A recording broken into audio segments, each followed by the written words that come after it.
platícanos, por favor, Bien. ¿cuál es el motivo de la gira de la presidenta de la Comisión Europea a América Latina? Sobre todo si tomamos en cuenta los países que conformaron su agenda de visita. Bueno, el motivo es geopolítica. Y más que de la nueva, ¿no? En realidad no es la primera vez que la Unión Europea y América Latina muestran un interés mutuo, pero es que este momento es muy peculiar. Yo diría que hasta muy sensible, ¿no? Razones, bueno, el cambio climático, la digitalización, la transición energética. Y la pregunta realmente es, con ese trasfondo de cambio climático, de digitalización y de transición energética, ¿qué está pasando? Pues básicamente que como el deterioro ambiental es evidente, pues todo el mundo está embarcado en una transición energética y algunos incluso como la Unión Europea pues también están transitando hacia un capitalismo que pretende crear riqueza supuestamente con fuentes más sostenibles, ¿no? Y eso, claro, o sea, requiere de mayores recursos, ¿no? Y al mismo tiempo hay otros elementos. Bueno, está la pandemia que acabamos de pasar, está el ascenso al rango de potencia global, está la guerra de Ucrania, y todo eso tensa más la situación, ¿no?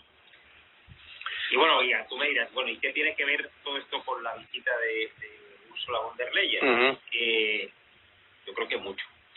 Porque América Latina, básicamente, es rica en recursos naturales y Europa es más bien pobre, ¿no? Lo que Europa tiene es dinero, lo que Europa tiene son niveles de cualificación altos y además ha ido muy rápido en la transición hacia un modelo energético sostenible, ¿no? Lo cual le requiere más consumo energético y además de energías limpias a ser posible, y encima se le ha cruzado por medio la guerra de Ucrania, ¿no? Y ha dejado de comprarle gas y petróleo a Rusia. Entonces, Europa necesita desesperadamente fuentes competitivas de aprovisionamiento energético. Y en América Latina hay lo que buscan, ¿no? Porque no solo hay gas y petróleo, que eso quizá es más sabido y aparte no es exactamente quizá lo que buscan en estos momentos, sino lo que hay son grandes depósitos de litio, ¿no? Probablemente de los mayores del mundo. Hay un potencial muy grande para producir hidrógeno verde y otras energías limpias, ¿no? América Latina en el ciclo combinado de energías limpias tiene como el 60% de las energías limpias que hay en el mundo, ¿no? Y luego, bueno, tiene otras cosas. Hay lugares como la Amazonia, como el corredor biológico mesoamericano, que son una fuente inagotable de materias primas para la industria farmacéutica europea. Y para colmo, además, Europa ve en China un competidor en América Latina. Así que, aunque no lo digan muy claro, lo que esta señora ha venido es buscando cosas que ya no son las mismas que se buscaban cuando se firmaron los TLCs con México y con el Mercosur. Ahora interesan otras cosas, se ofrece dinero, pero también se quieren cambiar las reglas, ¿no? Que es de lo que se ha tratado esta visita. Los europeos saben lo que quieren importar y al mismo tiempo no están dispuestos a abrir sus fronteras en sectores económicos en los que sus empresas pueden sufrir compitiendo. Así que, bueno, yo creo que hay que ser muy cautelosos, ¿no? Porque sí, creo que los motivos realmente están más claros de lo que parece de la visita. Claro, Juan. Uno de los acuerdos que alcanzó von der Leyen en América Latina y particularmente en México, ayer se dio a conocer la noticia, es un acuerdo de cooperación en materia energética. Y me llama la atención tu respuesta en el sentido de que Europa busca en América Latina lo que ya no tiene en el continente, lo que ya dejó de recibir de parte de Rusia. La situación es complicada, incluso aquí en este espacio lo hemos platicado un sinnúmero de veces. El gas ruso obviamente ya no provee la parte sobre todo del oriente de Europa. Los europeos han tenido gravísimos problemas por esta escasez. Recordemos los dos últimos inviernos han sido nefastos y obviamente este tipo de situaciones ha causado problemas, agregado a todo este desequilibrio financiero que ha tenido lugar en todo el mundo. Así que de manera concreta, ¿qué esperan entonces la Unión Europea, América Latina y el Caribe de esta visita de von der Leyen en base a este antecedente que nos acabas de comentar? Bueno, yo creo que por parte de la Unión Europea está muy claro, ¿no? O sea, la Unión Europea lo que necesita son energías renovables, básicamente, porque además es que sucede una cosa. Todo esto del conflicto de Ucrania, yo creo que hay que contextualizarlo. Es decir, lo que he dicho en la pregunta anterior, que es que Europa tiene una demanda muy grande de energía, no solo tiene con el conflicto de Ucrania. Europa estaba, por ejemplo, embarcada en un proceso de descarbonización del transporte público, ¿no? Entonces eso requería más energía, requería producir energías limpias y tal. Pero además en ese contexto pierde sobre todo el gas ruso, y el gas ruso no solo es importante para sus ciudadanos, sino también para sus empresas y para su producción. Entonces, lo que hay ahora mismo están metidos en un problemón porque realmente lo que necesitan es energía para seguir siendo competitivos. Si no, lamentablemente, sus empresas no van a ser competitivas globalmente hablando. Y además, también necesitan productos agropecuarios y además también, como he dicho antes, también biodiversidad para la industria farmacéutica y algunos minerales estratégicos, ¿no? Y además quieren que América Latina se sume a sus posiciones antirrusas y quiere evitar que China le coma terreno, quiere todo. O sea, yo creo que está bastante claro. O sea, la von der Leyen puede ser una mujer muy amable y muy afable y muy inteligente, como dijo López Obrador, pero lo que no hay que perder de vista es qué intereses tiene Europa y qué es lo que está buscando Europa. La cuestión aquí yo creo que es del otro lado América Latina. ¿Qué busca América Latina? Bueno, el presidente de Argentina, Fernández, firmó muchas cosas, pero habló muy claramente. Dijo que había una relación asimétrica. Y yo quiero subrayar mucho que el trecho de la visita a América Latina de von der Leyen aquí a Brasil fue muy problemático. El presidente Lula fue muy claro con von der Leyen.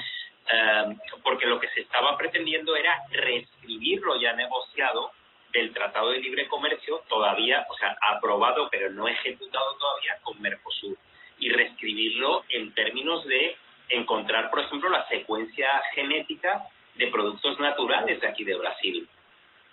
Y además, apelando, como existe ya en el caso del TLC con México, a tribunales de competencia que en un momento dado, si los productos no tienen el origen que se dice, se pueden hasta imponer sanciones. Entonces, el presidente Lula le dijo muy claramente que cuando se está hablando de una asociación estratégica de nivel global, no se puede venir debajo del brazo con sanciones. O sea, la Unión Europea tiene sancionitis. Y de hecho yo creo que no se da cuenta. El problema es que el problema especialmente en relación con China, si tanto le preocupa, es que China generalmente ofrece win-win y nunca tiene a priori y respeta a sus socios. Y la Unión Europea, yo me planteo si cuando llega tratando de imponer normas de este tipo, realmente pretende que eso no tiene un costo, sobre todo cuando se está compitiendo con China, que no está haciendo tampoco cooperación al desarrollo, está haciendo negocios, pero lo hace de una manera más respetuosa, más equitativa, ¿no? Es que si tomamos, por ejemplo, la relación de Brasil con China, la describimos esquemáticamente, Brasil puede vender soya y carne de puerco en el mercado chino sin restricciones, que Europa le quiere poner restricciones a la carne brasileña, China no se las pone, a cambio China va a abrir fábricas de carros eléctricos aquí, y como colofón llegaron a un acuerdo para comerciar sin tener que pasar por el dólar, y haciendo la relación comercial más competitiva, más ágil, y hasta con más lucro y más ganancia. Entonces, ese es un poco el meollo del problema. Yo creo que América Latina lo que esperaría es relaciones más respetuosas, más simétricas, más equitativas, en el que ganen las dos partes, ¿no? Pero no tenerse que someter a un tribunal y proveer energía. El hidrógeno verde, por ejemplo. Hay muchas dudas de que a América Latina le interese exclusivamente exportarlo. La Unión Europea pretende que se exporte prácticamente todo lo que se produzca aquí, porque ellos son los que invierten. O sea, es que vienen a poner reglas, eso sí, de manera muy amable, ¿no? Como subrayó López Obrador, pero hay que tener cuidado, ¿no? Exactamente, Juan. Me llama mucho la atención tu respuesta, sobre todo desde un punto de vista geopolítico. Tú sabes, México es un aliado, es un amigo incondicional de Estados Unidos. Lo propio podemos decir de Europa.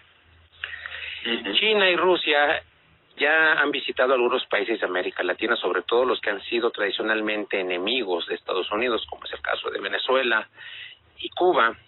Irán también ha tenido por aquí acercamientos con Venezuela, así que quiero preguntarte, ¿cómo queda entonces el tablero geopolítico? Es decir, si América Latina es parte, por así decirlo, del territorio de Estados Unidos, Europa es aliado de Estados Unidos, China y Rusia también tienen intereses en América Latina, ahora con esta visita de Europa, para pretender recuperar lo que ya no tienen, ¿qué va a pasar entonces en el futuro? ¿Cómo van a quedar las partes, sobre todo las cabezas, China, Rusia, Estados Unidos, Europa en América Latina? ¿Cómo va a ser la cooperación y cómo va a recibir América Latina toda esta oferta de los gigantes del mundo? Yo creo que tu pregunta es excelente. La respuesta es muy difícil porque es hablar un poco prospectivamente. Pero yo creo que hay muchos elementos que se pueden sacar de ahí. Digo que es excelente tu pregunta porque para hacer una pregunta hay que tener claras muchas cosas. Claro. Y yo en América Latina falta a veces un poco claridad sobre el momento especialmente delicado que se está viviendo a nivel global, ¿no? Yo creo que hay varios elementos que son importantes considerar. El primero es que la Guerra Fría ya pasó. Y eso es algo que no solo en América Latina, incluso en Estados Unidos, en Europa, es como que cuesta mucho desprenderse de esa lógica Guerra Fría, ¿no? Lo que tú dices, ¿no? El territorio americano, el territorio chino, el territorio no sé qué. Y yo tengo la impresión de que realmente, pero no es que la tenga yo, es que hay varios autores que subrayan eso, lo que se está es transitando hacia una especie de multipolaridad, ¿no? Lo cual significa varios focos de poder a nivel global, ¿no? Y eso es una situación evidentemente diferente a la situación de la que venimos, ¿no? Yo quiero recordar mucho que Brasil, por ejemplo, tiene prácticamente un tercio de sus relaciones comerciales son ya con China. Entonces el problema es simplemente de afinidades culturales, ideológicas. También son de relaciones comerciales y de cosas como la que yo estaba explicando en mi anterior respuesta, ¿no? De cómo se calcula la relación de Brasil con China.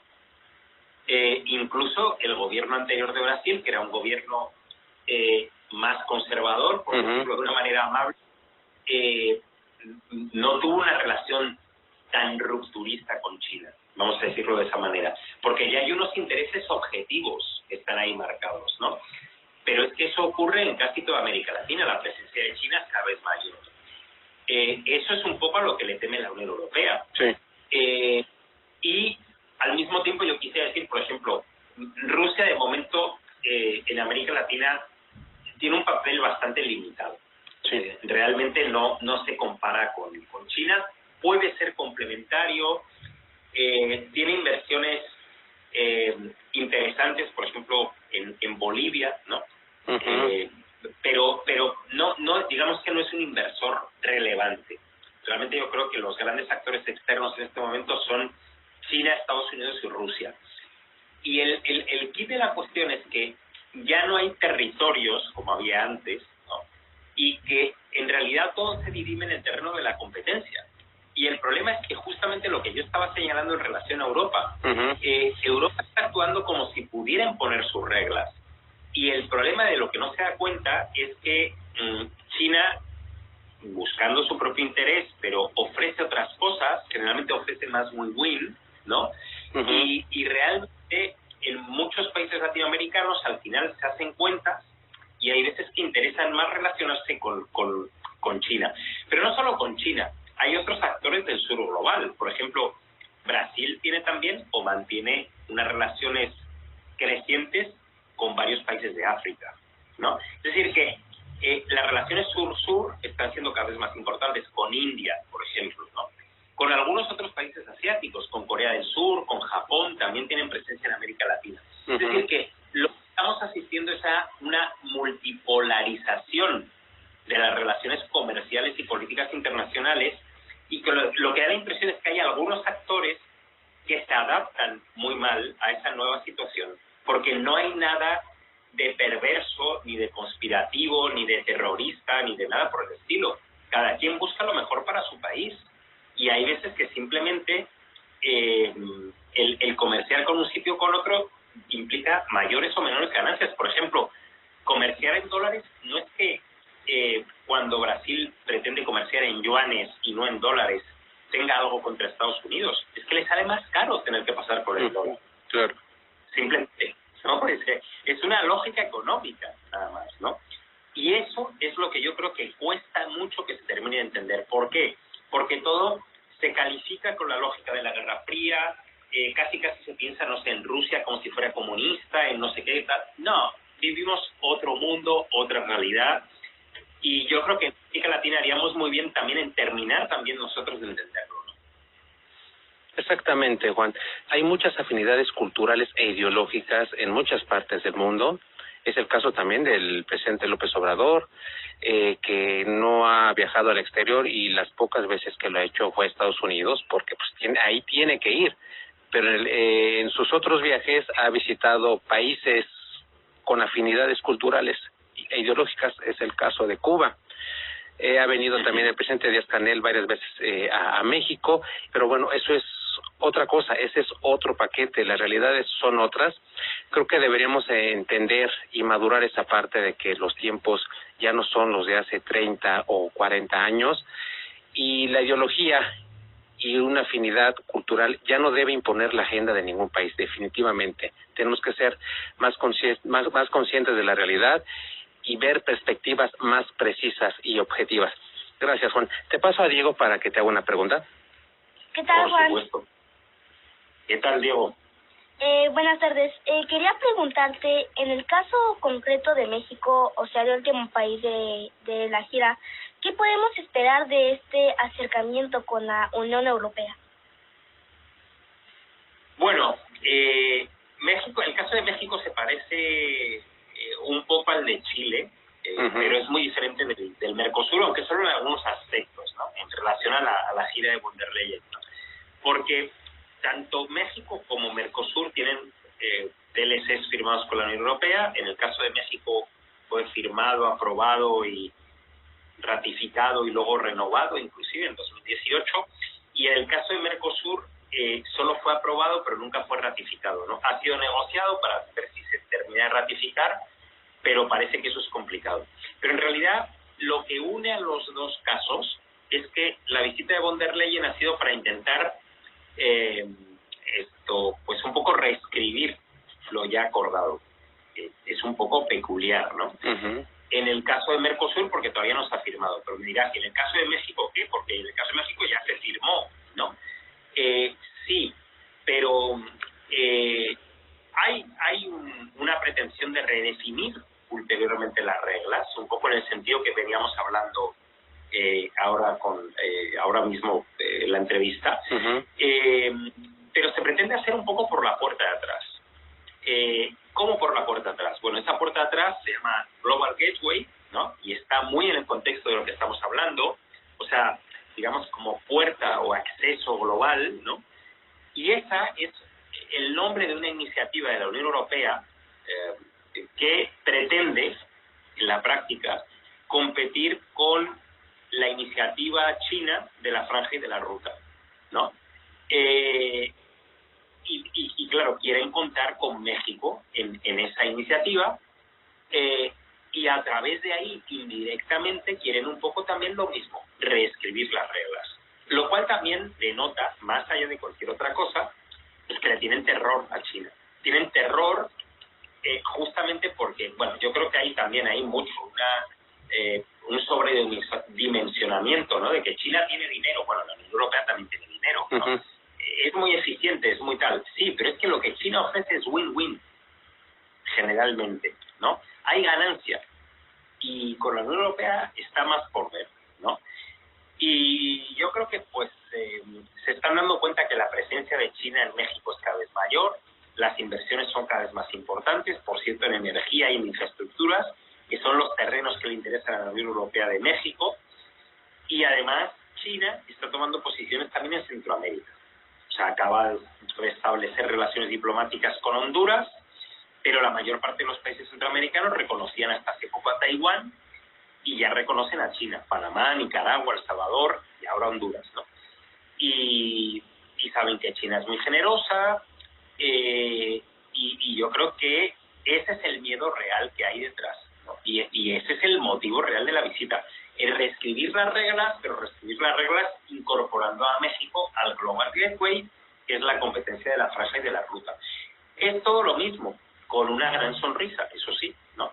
Pero creo que sería importante sincerarse en ese tipo de conversaciones. Y desde la perspectiva mexicana, yo creo que habría que ser muy prudentes y habría que tener cuidado. Claro, Juan, hay que tener cuidado. Los movimientos geopolíticos no ocurren al azar. Aquí lo he platicado, si algo pasa en alguna región del mundo es por algo. Aquí el azar y la suerte no existen. No hizo escala, ni fue de turismo, ni nada. Eso está más claro que la voz. Exactamente, y como lo comentaba en la introducción, si tomamos en cuenta los países que visitó, son claves aquí en América Latina, y los recursos y lo que pueden aportar a Europa es muchísimo. Entonces la visita no fue propiamente tal, no vino a tomarse la foto en algún lugar importante, vino a cumplir una agenda y vamos a ver qué ocurre en el futuro. De hecho, la próxima reunión de la CELAC está programada para finales de julio en Bruselas. Vamos a ver qué ocurre por allá y obviamente platicaremos al respecto contigo para que entonces, ¿te parece, Juan? Me parece bien. Bueno, por el momento te agradezco muchísimo tu intervención, Juan. Como siempre es un gusto saludarte y te mando un abrazo hasta Brasil. Lo mismo, un gran abrazo a México y un saludo a tu audiencia también. Gracias, Juan, igualmente. Un abrazo. Hasta luego, Juan. Adiós, Diego, chao.